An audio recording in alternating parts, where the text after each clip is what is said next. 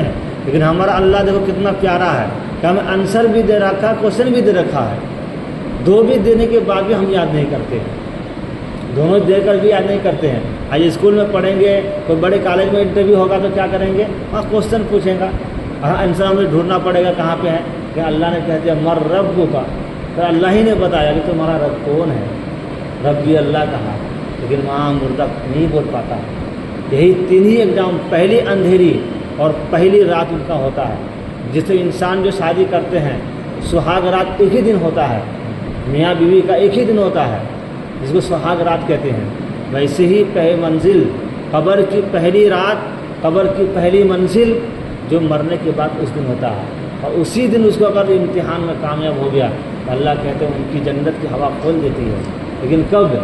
ہمارے پاس جب نماز ہے، ہمارے پاس جب زکوٰۃ ہے، ہمارے پاس جب سنت پڑھا ہوا ہے، ہمارے پاس قرآن پڑھا ہوا ہے، ہمارے پاس غریبوں کی مدد کیا ہوا ہے، وہی ہمارا وہاں پہ عنصر بنے گا۔ نہیں کہ ہمارے پاس پیسہ تھا، گاڑی تھا، بنگلہ تھا، ہمارے پاس 50 بچے تھے، ایسے نہیں تھے۔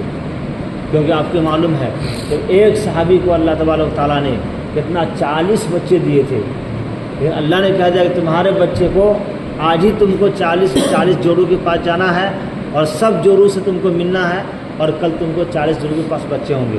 لیکن وہ صحابی نے انشاءاللہ نہیں بولا تھا۔ کیا نہیں بولا تھا؟ قرآن میں حدیث میں انشاءاللہ نہیں بولا تھا، لیکن اللہ نے 40 عورت سے ملنے کا طاقت دیا، اور 40 عورت سے بھی 40 بچے ہوئے، لیکن ایک بھی زندہ نہیں رہا، سب مردہ پیدا ہوا۔ تو صحابی اللہ کے پاس گئے، اللہ کے نبی کے پاس، ایسی سی بات کیا ہے؟ تو اللہ نے کے نبی نے کہا کہ تم کو اللہ نے کچھ کہا تھا؟ کہا جی ہاں، تم کچھ بولے تھے؟ میں نے کچھ نہیں بولا، اسی لیے تمہارے ساتھ یہ ہوگا۔ بتاؤ صحابی کتنے بڑے درجے کے ہیں، نبی کتنے بڑے ہیں، ان سے ایک انشاءاللہ نہیں بولے تو اللہ نے اس کو اتنا پرابلم کر دیا۔ آج ہمیں سب کچھ دے کر بھی ہم انشاءاللہ نہیں بولتے۔ آج ہم کیا کہتے ہیں، لئن شکرتم لازیدنکم ولئن کفرتم ان عذابی لشدید، ہم شکر ادا نہیں کرتے، ہمیشہ ناشکری کرتے ہیں، ہمارے پاس کچھ نہیں ہے، کچھ نہیں ہے۔ ان عذابی لشدید، کہ جس نے اللہ کا شکر ادا نہیں کیا، چاہے وہ واقعہ میں ہو، چاہے پریشانی میں ہو، چاہے غریب کی حالت میں ہو، اگر اس وقت بھی اللہ شکر ادا کرتا تو وہ بڑا قسمت والا ہے، بڑا راس والا ہے، بڑا فائدہ ہونے والا ہے۔ لیکن سب کچھ ہونے کے باوجود بھی ہمارے پاس کچھ نہیں ہے، ہمارے پاس کچھ نہیں ہے، واقعہ پڑ رہا ہے، لیکن اللہ دیکھ رہا تمہیں۔ تو اللہ کیا کہتا ہے کہ ہم دینے جانتے ہیں تو لینے بھی جانتے ہیں۔ المال والبنون زینۃ الحیات الدنیا، ہم نے تم کو مال دیا ہے، والبنون تم کو بیٹا دیا ہے، لیکن تم بولتے ہو نہیں تو لو میں چھین لیتا ہوں۔ فی زینۃ الحیات الدنیا، ہم نے تمہارا پورا چیز دنیا ہی میں ختم کر دیں گے۔ تو یہ کیا ہے؟ وما انفقتم من نفقۃ او نذرتم من نذر، کہ ہم نے تم کو مال دیا ہے، خرچ کرو۔ اگر تم نہیں خرچ من نطفۃ، تم نہیں خرچ کرتے ہو تو ہم تم کو ایک ایسی بیماری دیں گے، ایک ایسا کینسر دیں گے، ایک ایسا کوڑ دیں گے کہ تمہارا پوری زائدہ جتنی بھی تمہاری کمائی ہے صرف ایک دنبل میں ختم کر دوں گا۔ یہ کون کہتا ہے؟ اللہ کہتا ہے. لیکن انسان سمجھدار نہیں ہے. انسان سے دور ہوگا تو دیکھ لیں گے. اس لیے کہتا ہوں کہ نماز پڑھنے سے 70 بیماری دور ہوتا ہے. اور ایک کتاب میں ہے کہ 1 مرتبہ وضو کرنے سے 70 بیماری ان کے نکلتے ہیں. تو بتاؤ ڈاکٹر کی ضرورت ہی نہیں ہے. اگر ہم نے 5 وقت تک یہ وضو بنایا تو کتنا ہوا؟ ہمارے بدن کو بیماری نہیں رہے گا. لیکن بیماری ہونا بھی ایک شفا ہے. اللہ کہتا ہے کہ بیماری ہونا بھی ایک شفا ہے. اگر کسی کے اندر کوئی بیماری ہے تو انسان ہی نہیں ہے. اگر کسی کے اندر بیماری نہیں تو انسان نہیں ہے.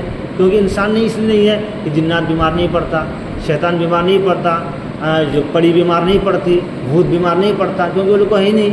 اس لیے انسان کو بیمار ہونا بھی شکر ادا کرنا چاہیے. اللہ کا لاکھ لاکھ شکر ہے اللہ نے ہمیں بیمار دیا. اور وہی جسے قرآن میں وَإِذَا مَرِضْتُ فَهُوَ يَشْفِينِ وَإِذَا مَرِضْتُ فَهُوَ يَشْفِينِ کہ جب اللہ تعالیٰ کسی کو بیمار کرتا ہے فَهُوَ يَشْفِينِ اور شفا بھی وہی دیتا ہے. وَنُنَزِّلُ مِنَ الْقُرْآنِ مَا هُوَ شِفَاءٌ وَرَحْمَةٌ لِّلْمُؤْمِنِينَ اور اللہ ہی نے قرآن کو نازل کیا اور اللہ ہی نے قرآن میں دیا ہے کہ ہم تم کو بیمار پڑانے والے ہیں, ہم تم کو مرنے والے ہیں, ہم تم کو زندہ کرنے والے ہیں, ہم تم کو شفا دینے والے ہیں. سب قرآن نے کہہ دیا. تو پھر بدلے کس چیز کا گھمنڈ ہے تم کو؟ ہمارے پاس پیسہ, ہم بڑے ڈاکٹر کے پاس چلے جائیں گے. تم کتنوں بڑے ڈاکٹر کے پاس جاؤ, کروڑ روپے گن دو, اور اللہ کا حکم ہے کہ لا حکم, میرا حکم ہے تم نہیں بچے گا. تم کتنا بھی ڈاکٹر کو بلا لو, کتنے پیر بابا مرید اولیاء کو بلا لو, اللہ کہتا نہیں بچے گا تو نہیں بچے گا. اس کا ایک ہی فیصلہ ہے. تو ڈاکٹر کو کوئی کوشش بھی کر لو. اس لیے انسان کو سوچنا چاہیے بھائی کہ 5, 50 سال, 60 سال کی زندگی ہے. محلے میں کتنے بیان ہوتے ہیں, کتنے زور کرتے ہیں. امام امیر صاحب بھی کام کرتے ہیں, آپ لوگ بھی کام کرتے ہیں, ہم لوگ بھی کہتے ہیں, لیکن کچھ سنوائیں. بس ہم دعا ہی کر سکتے ہیں اللہ ان کو ہدایت دے. ہمیں لڑ نہیں سکتے, جھگڑ نہیں سکتے, کچھ بول نہیں سکتے. کچھ بولیں گے تو وہ الٹے ہی مجھے کہتا ہے یہ ہمارا امتحان لیتا ہے. آج کل تو دنیا ویسی ہے. اللہ سے یہی دعا ہے کہ ہر انسان کے لیے, اپنے پڑوسی کے لیے, اپنے ماں باپ کے لیے بھی دعا کرنی چاہیے. صرف اپنے فیملی کے لیے دعا کرنے سے اللہ قبول نہیں کرتا. کیا بھائی؟ صرف اپنی فیملی کی دعا کرنے سے اللہ قبول نہیں کرتا. اس لیے دعا میں سب کا حق ہے. اسی دعا میں غریب کا بھی حق ہے, یتیم کا بھی حق ہے, فقیر کا بھی حق ہے, مشرکین کا بھی حق ہے, اولیاء کا بھی حق ہے. سب کا حق ہے, سب کے لیے ہم دعا کریں گے. بتاؤ کہ نبی نے صرف اپنے بچے کی دعا کرا؟ اگر نبی اپنے بچے کے لیے دعا کرتے, اللہ کے نبی کے 3 بیٹے نہیں چاہتے تو اللہ کے نبی کہتے نا اللہ میں تم سے پیار کرتا ہوں, تم مجھ سے پیار کرتا ہے, تم میرے بچے کو کیوں لیتا؟ اور ایک بار نبی کہہ دیتے تو اللہ بچہ کو اس کا نہیں لیتا. لیکن کیوں؟ نبی جانتے تھے کہ ہم ایک انسان ہے, یہ ہمارے امتی کے ساتھ ہونے والا ہے. اس لیے خود کو حدیث میں دیا اگر نبی ایک بار بول دیتے اللہ تو میرے بچے کو نہیں لینا, اللہ نہیں لیتا. اتنا پاور ہے نبی کا. لیکن نبی کو معلوم تھا کہ یہ ہونا ہے, ہم کیوں منع کریں گے؟ وہی دیا نا, وہ دیا ہے جو ان کو خوشی ہے دینے میں اور مجھے خوشی ہے لینے میں. پھر اس کو لینے میں خوشی ہے تو ہمیں کیا تکلیف ہے؟ یہ کہتے ہیں حدیث میں کہ جن کا بچہ بچے میں مر جاتا ہے, جن کا بچہ بچے میں پیدا ہوتے مر گیا ہو یا کچھ دن رہ مر گیا ہو, کہتا اللہ تعالیٰ ان کے لیے جنت واجب ہے. ان کے باپ ماں کے لیے جنت واجب ہے. اس لیے کہ وہ بچے جو آئے تھے کوئی گناہ نہیں کیا, آنکھ کھولا لیکن دنیا کو دیکھا نہیں, وہ جنت سے آئے تھے اور جنت ریٹرن ہو گیا. اور وہاں کون؟ حضرت ابراہیم علیہ السلام ان کو تعلیم دیں گے. حضرت بلال حبشی رضی اللہ عنہ ان کو پانی پلائیں گے. جب آب کوثر کا دن ہوگا, جب تمام کے ماں باپ کو وہاں امتحان ہوگا تو دیکھیں گے, اپنے کہے گا بچوں تمہارا باپ ماں کہاں, تم دیکھو. سب بچے دیکھیں گے میرا باپ ماں کہاں ہے, وہاں تو بچے بڑے رہیں گے. دیکھیں گے اللہ ان کو طاقت دے گا پہچاننے کے لیے. آئیں گے سب پانی لے کر کٹوڑے میں آب زمزم کا, ہاں یہ میرا پاپا ہے, یہ میرا اماں ہے, پلائیں گے. ان کے بعد فیصلہ شروع ہوگا, ایک ایگزام شروع ہو جائے گا جنت جہنم کا. اگر ہو سکتا ہے کہ ہمیں جہنم واجب ہو چکا ہوگا تو میرے بچے کو حکم ہوگا کہ بچے تم جاؤ جنت میں, تمہارا باپ جہنم میں. بچے کہیں گے انا فی النار خالدین, میں بھی جہنم میں جاؤں گا. اللہ کہیں گے کیا بات کرتا, اللہ میں بھی اس کا بیٹا ہوں نا, تو تم میرے باپ کو جہنم کرے گا تو میں بھی جہنم میں جاؤں گا, کیونکہ اس نے مجھے پیدا کیا. دینے والا تو ہے لیکن پیدا کس کا ہے؟ میں تو اس کا بیٹا ہوں, اس لیے میں بھی خوش سے جہنم میں جاؤں گا. فی نار جہنم, چلو اللہ کو رحم آئے گا. اللہ کیا بولتا, لو بچے تم جنتی ہو, اس لیے تمہارے صدقے سے تمہارے باپ ماں کو جنت آ گیا. یہ کرامت ہے بھائی. بچہ مرنا بھی ایک بہت خوشی کی بات ہے.